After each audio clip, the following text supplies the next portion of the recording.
همیشه توی من هست، شیشه خورده ریختم توی قلبم، پر درد سینم دیگه بیستم من دیگه.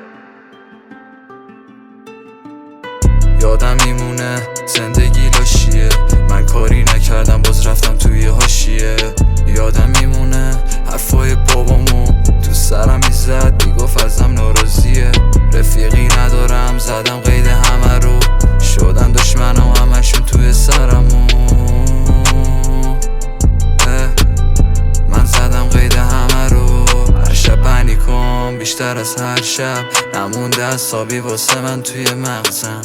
دیگه سمتم نیای من شدم تیپسی، دیگه فایده نداره چون دیگه رفتم. چشا خونه من خستم از این خونه، توی اتاقم هم همش پر دوده. اعتیاد اصلی من الان فقط پوله، فقط پوله، یه ساک پر پوله. نمیاد یادم نه آخرین باری که تو رو دیدم و یادم رفت. نمیره یادم نه چقدر بد بودم با تو با خودم من. نمیاد یادم نه آخرین باری که تو رو دیدم و یادم رفت.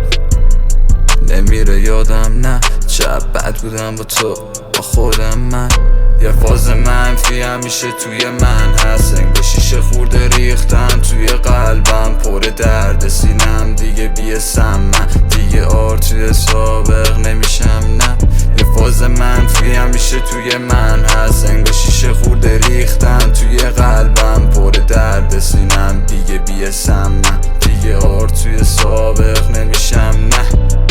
مامانم بوده پناه من، کنارم بود خیس میشد شب و چشم، بالا سرم بود و موامو ناز میکرد. الان چند وقتیه نسخ بغلشم، بوده کنارم تو بگاهی ها، هوامو داشته حسابی ها. مامان اگه میشنوی صدا پسر تو، خواستم بهت بگم خیلی چشام میاد. سمت مسیرم بودم همیشه تاختم، زندگی قوی بود و منم بهش باختم. ولی مامانم به هم یاد داد که هیچ جوره توی کتم نره باختن. چشا خونه مثل پروانه قرمز، مثل عشقیم که افتاده از چشمت.